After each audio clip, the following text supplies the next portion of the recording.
Welcome to another episode of the Property Management Show. Today's guest is Steve Crossland. You may recognize him from his talk at PM Grow Summit this year about the ABCs of property selection and portfolio composition.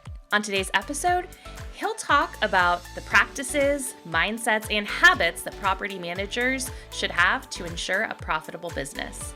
As a reminder, this podcast is brought to you by 4.5, a marketing agency that creates and implements owner lead generating plans for property management companies. Since 2012, we've been helping property managers with owner-focused marketing. That's everything from conversion-driven web design, creating content to attract and nurture leads, reputation management, online ads, you name it. If you're interested in learning more, visit fourandhalf.com. That's fourandhalf.com.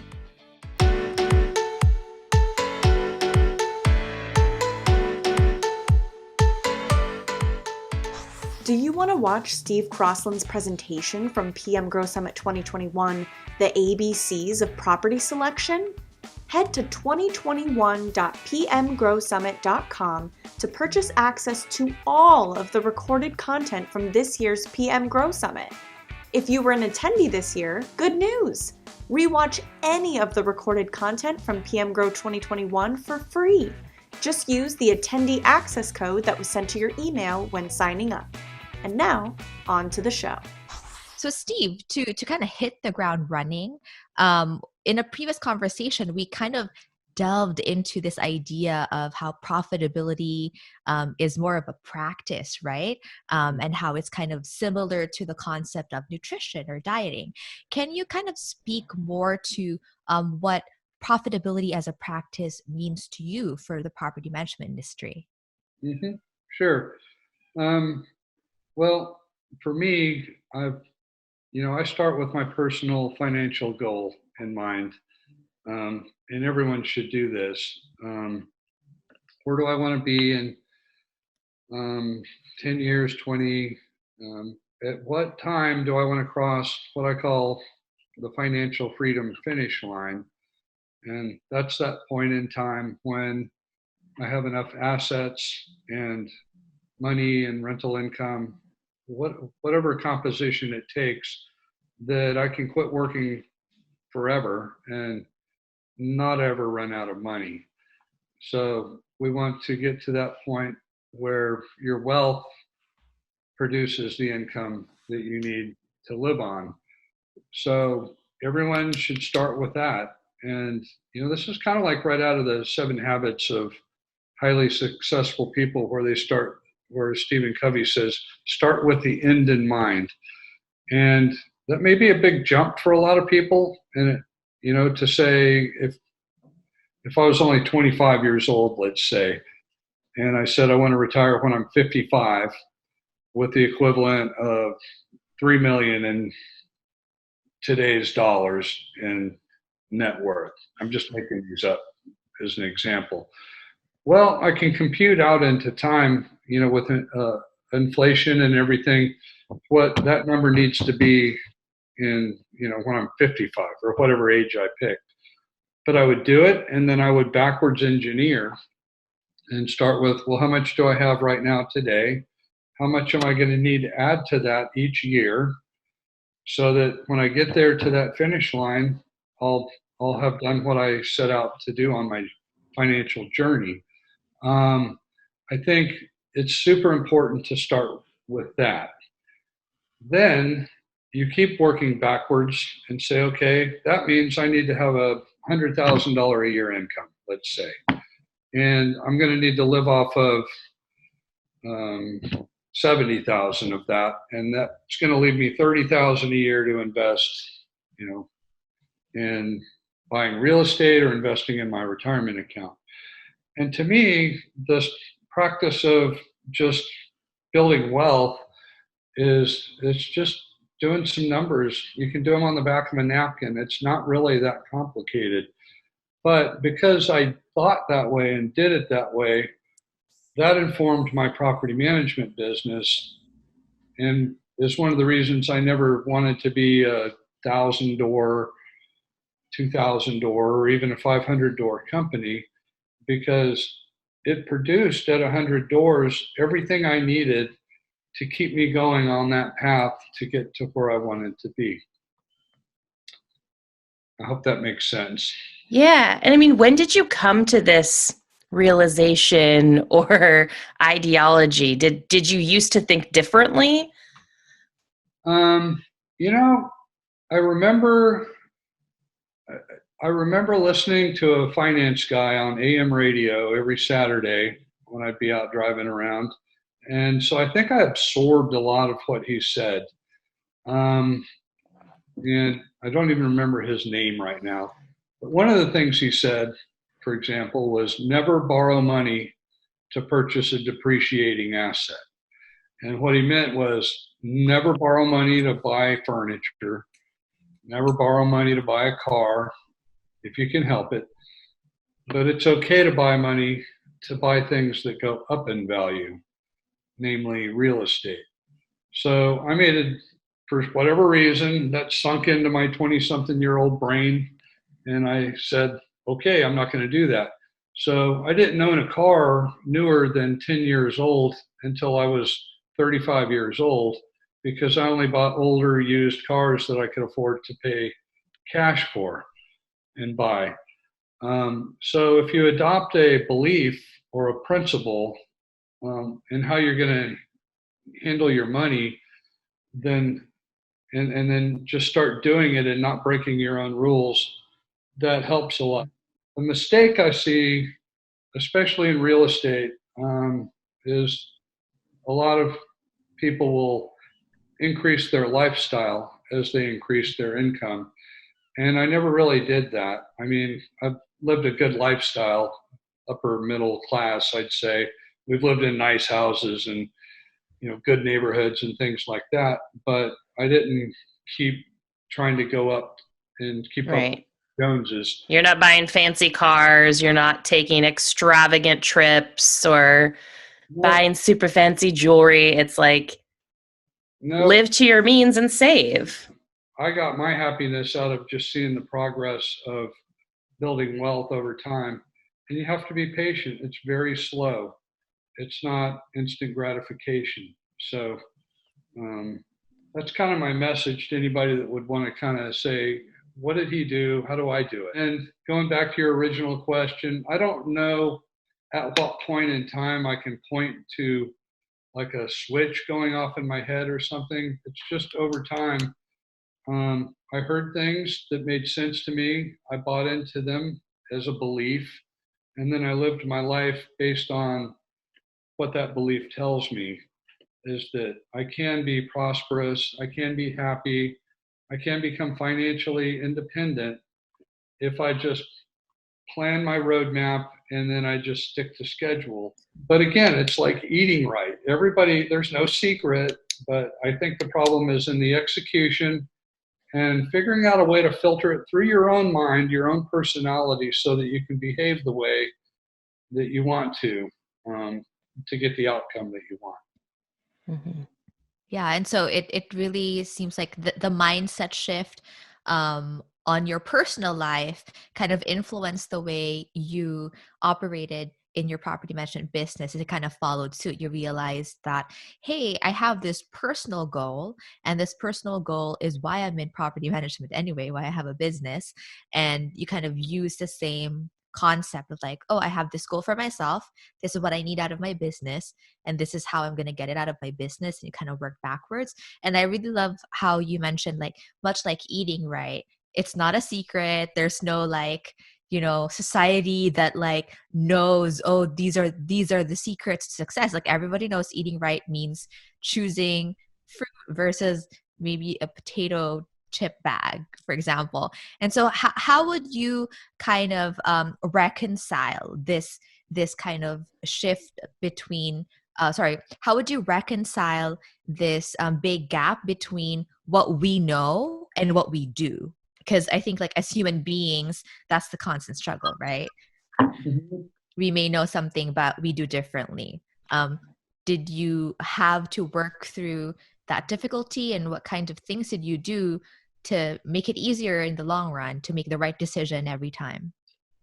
I think that like we all want to be happy in life. Um, if somebody says, what do you want out of life? I want to be happy.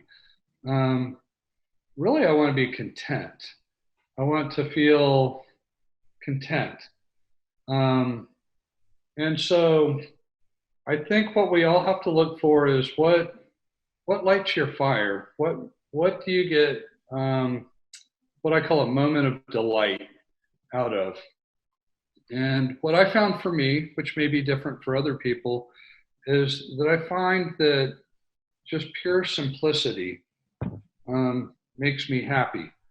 Um, I'll give you one example. Um, there's this TED talk called The Paradox of Choice. And I forget the guy who put on the talk, but he said, the more choices we have in life, the less happy we are. And the fewer choices we have, when we can restrict and limit our choices, we're happy. And I see that in real estate. We are in a strong sellers market right now in Austin, like a lot of cities. I'm getting ready to list a house for 695,000 that I expect is probably going to get 20, 30, 40 offers and maybe sell for 800 or more. Um, the buyer who gets that house is, even though they will have paid way more than it's worth, will be a happier buyer than a buyer who I sold to in 2010 when the market was dead and you had literally hundreds of homes to choose from and no buyers could ever make up their mind. And even when they found what they wanted, they weren't getting something else that they saw. And this is what the paradox of choice talks about. So I'm saying all that, and this may sound silly, but pay attention to what makes you happy in life. It could be something that you weren't really thinking about. It could be complexity. It could be that you like complexity, that you like analyzing and solving things. But find out what makes you happy in life.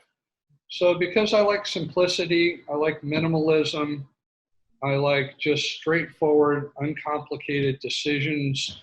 That's how I ran my property management business. That's the thing that I sold to my clients, and they bought into it. And therefore, because I only managed a certain kind of property, single family home, in developed neighborhoods that generally fed into good schools, attracted a homogenous kind of tenant, and all of my owners had bought into the hands off, this is how I'm going to do it, you're not going to be involved, simple way of being a client where they don't have to make any decisions or think about anything. I transferred what makes me happy in my personal life into how I run my business and what would make me happy running that business. And so how did you communicate that with the owners? Because like you mentioned, right, you liked simplicity. You realized simplicity is what made you feel content and happy. And it seemed like you made changes in your business that attracted a similar kind of client, an owner that also wants to be hands off, right? Who wants simple. Um, and so can you share with our audience kind of like how that came to be if someone were listening and they realize, hey, I do want things to be simpler for my property management business. How do I get to where Steve got? I assume that every prospect that found me wants what I sell. And the wrong assumption that a lot of property managers make is that a potential property management client knows what they want. I mean, think about it. A typical client of mine, if they were not an investor that I sold to who had already bought in and knows me and trusts me, so there's not really a whole lot of selling involved with the business, philosophy. But let's say I get a call from a young couple. I say, listen, you guys are going to Seattle. Are you going to rent there or are you going to buy right away? Oh, no, we're going to rent. Okay. And then I go into a little story about, hey, what if your heat cuts out or this or that? And do you want to have 5 days later, still no heat with your little baby there, and the property manager giving you some story about how they're still waiting on permission from the owner to fix it? Or do you think it should have been fixed right away? And they'll say, well, it should have been fixed right away. I say, well, that's the kind of service your tenant will get when I manage your property. You're giving me permission to make these decisions in advance. You have to trust me to do that and believe that I'm not going to waste your money. I have trusted vendors, but when something in the home breaks, we give it the service that it is needed to bring it back up to working condition. And so, does that sound like what you want? And they say that's exactly what we want. We don't want to think about it. We don't want to have to do anything. We just want to know that it's handled. And I would say that's right. So you can go to Seattle and settle in and live your life and focus on the things you want to do without having to be bothered by your property manager to get the okay to make a no-brainer decision that really has no option. So that's kind of a long answer to your question, but the answer is everyone does want exactly what I did, the way I did it. And if they didn't, if they said, can I be more involved in that? I just say, no. Right. There are property managers that will let you be more involved, and there's nothing wrong with that, wanting that. And it's not how I do it. We're not set up to do that. And I also don't think you get as good of a service that way. Mm. And so you have to be able to sell it. And because I believe in it and I validate it with good results, then I was able to sell it to people. What I love is you paint the picture, right? You're not just saying, hey, this is what it is. You kind of set them up to understand that is what they want. 'Cause you paint the picture, like, and you use the comparison of, hey, do you want your little kid without heat for 5 days when it's cold and rainy outside, or whatever the circumstance may be? So I really like that, because it's not just like, I think Marie originally was asking, how do you communicate this to your owners? Well, you tell them the story. You make them feel the emotions and imagine the scenario in their head, and they might not even realize it yet, maybe. I think that's where the discipline comes in. I think when you were describing the scenario where you're giving your story and you're being very clear, like, hey, listen, this is why I do it the way I do it. It's best for everyone. If you're not as involved, you let me handle this. And if they push back, I was thinking like, oh no, but you'll lose that owner. Like, everyone's fighting for properties, right? Like, why would you just be okay?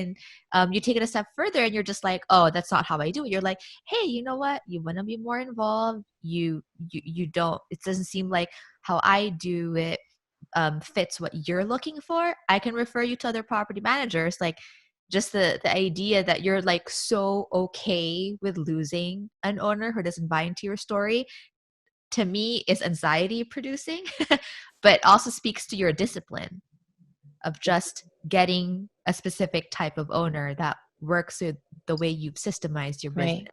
So it'd be easy to say yes.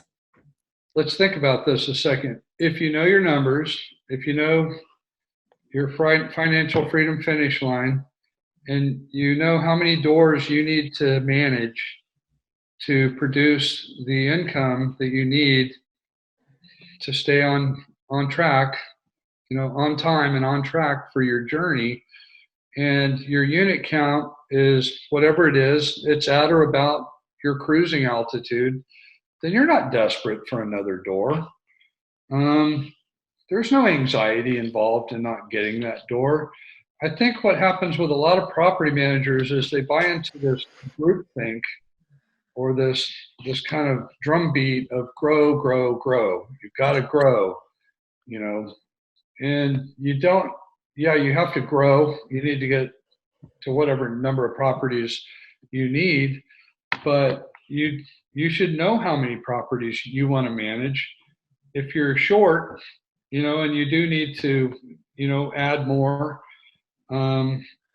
then maybe you come off of your requirements a tiny bit. But you got to decide what's not negotiable. Like if I was trying to grow and I knew I needed to be at 200 doors and I'm at 150, maybe I'll take some B properties that I would pass if I'm at 210. If I know that I need to be at 200 to meet my financial goals and I'm at 210, then I'm very relaxed and comfortable with just letting go of any new lead that's not an A account. Mm-hmm. Why would I take a C or a B property when I'm already where I need to be? So never show up feeling desperate to win the account. That's when you start, making concessions to your own belief system, and taking properties that you knew you shouldn't take. One of my things was I would never take a home warranty. So I go meet a new owner. They love me. They want to hire me. Their one non-negotiable is I have to use the home warranty company. And I would just say, like that for me, that's a deal breaker. The goal is to be in a comfortable place where you can be picky. And then you can decide if you want to readjust your goal. So there should be some rational, kind of computable reasons why you want to have the number of doors you have.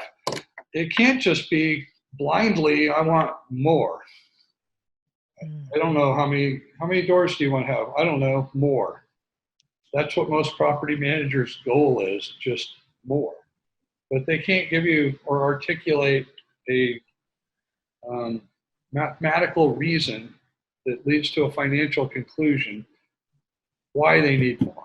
Yeah, it's like an incomplete plan. It's not really a plan if you don't have an end goal. It's like if someone's like, "Hey, I'm trying to lose weight." It's like, "Oh, like what's your target?" You're like, "Oh, I just want to lose weight." It's like you're less likely to get there because you don't really have a target. You just want to lose weight. So, you're less likely to know kind of like what your limits are. So, you were talking about how you were very clear on the number of doors that you were targeting that was comfortable for you. And so since you were hovering around that, you didn't feel desperate to take on any door that didn't really fit kind of like the type of client that worked best for your way of doing things. So it all boils down to really understanding what you're gonna get so you can design a system that is super streamlined and just sticking to your guns, right? That like, I know I have a system.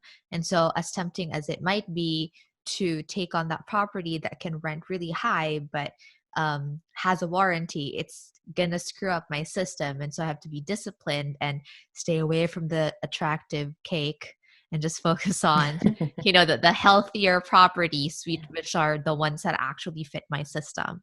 What's going to meet your goals in the long run? Is it really going to help you get to where you want to be later on or just for right now? Yeah. And I know, Steve, that you do consulting on the side, like you help property managers through various stages of your property management businesses. And you've shared some stories with us on like things that you're helping people through. And a lot of it has to do with just getting over that kind of like fear of just making the hard decisions. Can you kind of share some of those stories and walk us through how you help those consulting clients? Yeah, I think the first thing that if a property manager feels like their business suffers from owner involvement, over involvement of owners, if they've trained and conditioned their owners to be in the loop on every little thing that happens. And I understand some people think it's good service, but it's not. It's just way too much information. So if you're one of those property managers who has been doing that and now the disadvantages are plain and clear, and you're a believer in like going away from that and saying, help me, tell me what to do. We solve it with one letter. You just send one letter to all your owners, a blanket mass letter, and say, effective immediately, going forward, here's how maintenance will be handled. And you hit the reset button and you state it plain and clear for ordinary and expected repairs and maintenance, you won't be notified or involved. You'll see what happened on your monthly statement. For bigger, more expensive, urgent, no choice repairs like water heater replacement, air conditioning breakdown and replacement, a heater not working, and below freezing weather like we've had recently, we're going to initiate the action that needs to be taken on that immediately. We will inform you what we did and what happened, but we're not going to get bids and go back and forth and waiting for permission. And this is how it's going to be going forward. You send that letter out, and we sent it out to, it was 150 doors, so I think it was about 100 owners. And the fear is a bunch of them are going to quit, right? They're just not going to they're not going to go for it. They're going to say, no, I want to know what's going on. You know what? Nobody quit. A couple of owners emailed back and said, sounds good. And one called and wanted some clarification. And that was it. It was a big nothing burger. And now what I didn't anticipate is that the property managers actually have a hard time doing what they said they were going to do in that letter. They're scared. Oh. And that catches me off guard. I'm surprised. It goes back to that mindset thing where now they're just falling back into the old patterns and doing it the old way, even though you've told all your owners you're going to do it the new way, and none of them complained or quit. So as somebody who's not just giving a presentation anymore, but is actually trying to help somebody do what I say, I'm learning that it's not that easy. It's easy for me because I'm old and I've done it that way for a long time, but it's really just not that easy. And I don't know the secret on how to fix that, but I do know it's going to have something to do with mindset and just practicing over and over and over, doing the scary thing, finding out that it was okay. The owner didn't fire you when you called them and told them you replaced the water heater. And the more positive feedback you get from those instances of that happening and being okay, then the less afraid you are and the more willing you are to start pushing the envelope. Yeah. And so I'm curious to know, it sounds kind of nerve-wracking to send a letter to all your owners saying hey, from now on, you'll stop getting the notification every time a work order is received. It'll stop getting the instant notifications. You'll just see it in your monthly statement. But was there some kind of story you used to kind of frame that change to help owners understand why it's being done? Or was it just objective, this is a change? There would be maybe a different story than the one we used, but we used COVID-19 as cover. Mm-hmm. And the story was that people are really living, seriously living in their homes like never before. They may be working from home. They may be trying to school kids from home. They really depend on the home to function and operate, where maybe they ran the dishwasher twice a week. Before, they might be running it twice a day now. I mean, they're not eating out. Everybody's eating at home. They may be running where they may have set the thermostat a little higher when everybody's gone during the day. They're all at home every day. And where a tenant may have been accepting of and okay with maybe a 3-day turnaround to fix their dishwasher, just using that as an example, now it really impacts them if we're not speedy and professional and quick. So that was the story, something like that. And who would read that and not agree? Your owner's also stuck at home. They're also using all their stuff. They're going to read that and nod their heads and go, yeah, I totally get that. All right, that makes sense. And they're not going to fight with it. If it's 2 years from now and we're out of COVID, it would be a different story, but we can tell the same story. And it's basically that the service really matters now to people. It's really, really important to give good service to your tenant. And the most valuable asset you have in your rental property is your good landlord-tenant relationship. So when you can get an owner aligned with that mindset and that way of thinking and to believe in that story, then there's nothing for them to be upset about. But you got to think about this in the big picture. So I would never let an owner get into their anxiety or unhappiness about one particular repair thing. I would redirect their mind, their thinking to the big picture. And I like to use the phrase, the good news is, so I just had to replace your air conditioner. That's going to be $6,800 off of your next owner statement. The rent will cover part of it, but I need you to send me $5,000 or whatever. The good news is, since I sold you that house 10 years ago, it's already doubled in value. It's doing way better than the expected appreciation. It's doing what you wanted it to do. Mm-hmm. It's adding to your wealth. And we've had the past 5 years without really a whole lot of expenses at all. So this one, even when we add this in, you're still doing way better than we even would have predicted. And you should be really happy about that. You made a good decision buying this property. And I would say something like that. That's how I would say it. That helps an owner get out of their, I didn't want to spend all that. Instead of thinking, oh my God, he just spent all that money without telling me, they're thinking, yeah, I am smart. Yeah. I really love how the way you personally think of finances kind of permeates your business, but also how you deal with your owners, because it sounds like, oh, you're deflecting the attention away from the 600 to 800 repair all to the appreciation of the property. But in essence, what you're doing is actually keeping the owners also focused on their financial freedom line. Like, hey, isn't this why you have the property in the first place? You know, this may, look like a setback because you're spending all this money for repairs, but look at how far you've come since you bought the property. Like, you're actually doing well. Mm-hmm. I think it's really important. It's like for the property managers themselves to figure out, like, hey, how far off are you from your freedom line? And then that can ease some of the anxiety to keep just taking on any property that comes your way.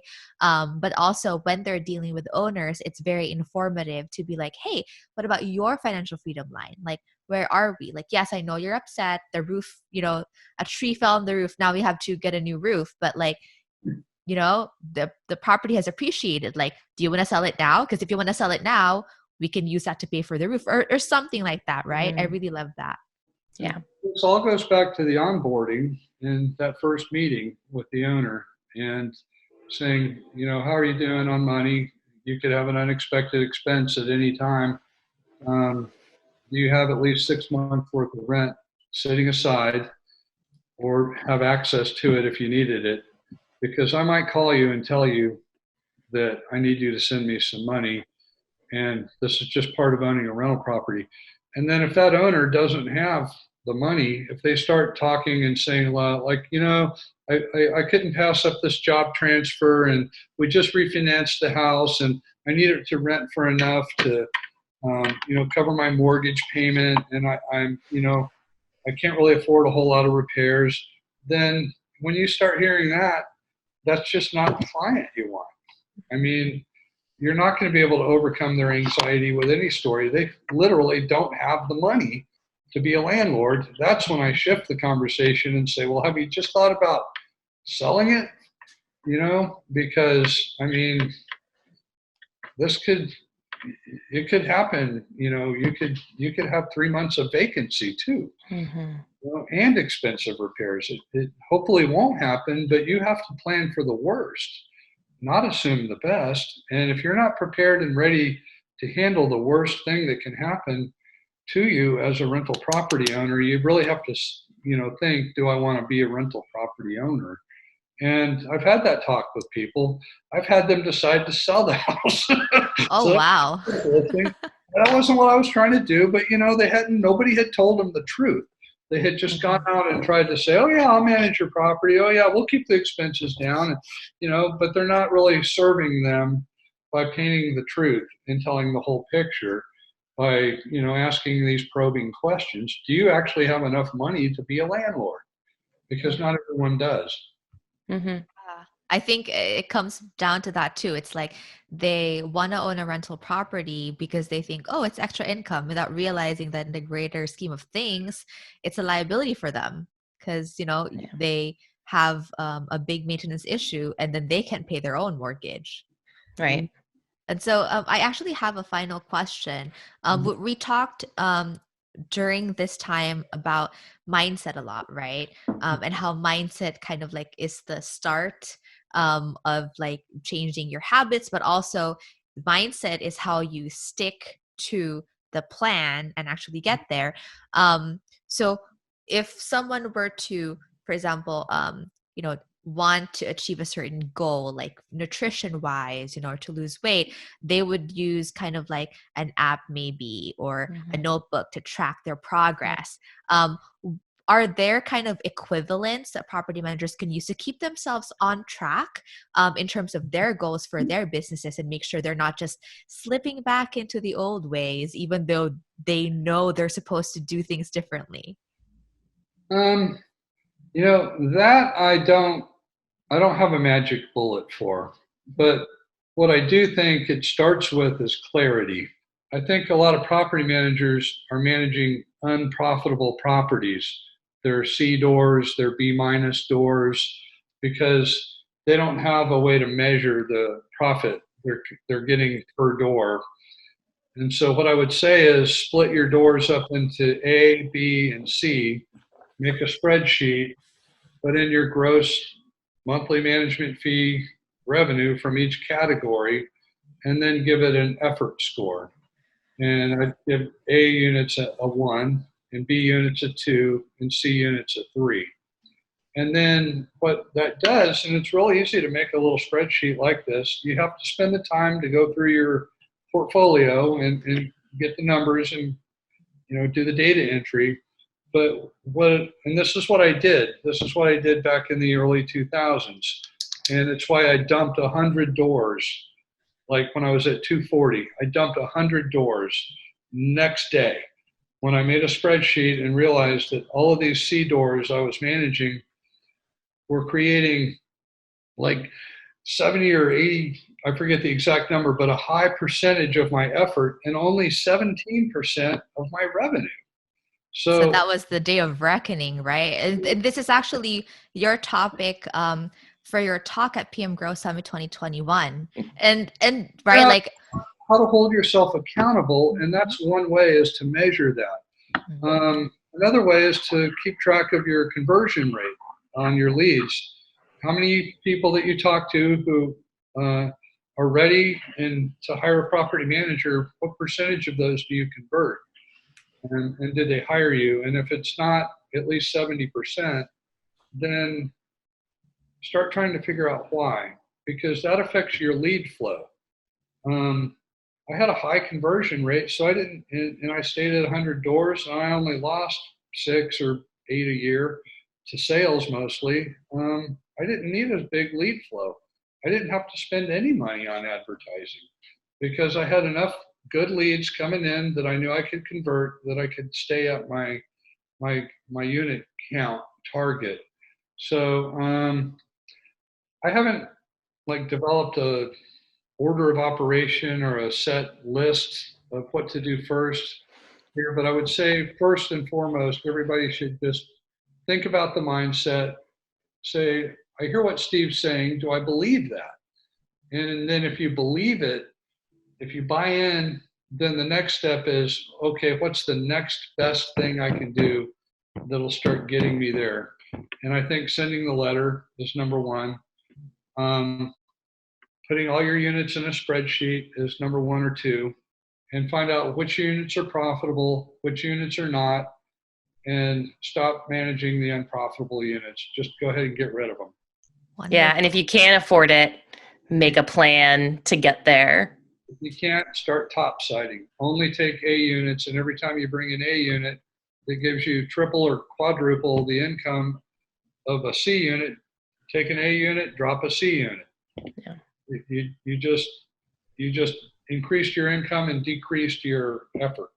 It's a hard business, but it's a great business. It's recurring revenue.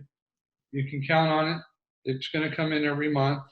And if you are constantly sharpening your saw, honing yourself, and reducing your effort while your income goes up, and you know what target unit count you're going for, then you'll feel a lot more confident in what you need to wake up and do each day. And I love talking about this stuff, so anybody's free to shoot me an email or give me a call anytime, and I'm happy to chat about it, because I do have a passion for it. Even though I sold my business and I'm out of it, I like helping other people succeed. That's one of the things that makes me happy in life. Wonderful. And so we'll put your contact information in the write-up. And thank you so much for joining us, Steve.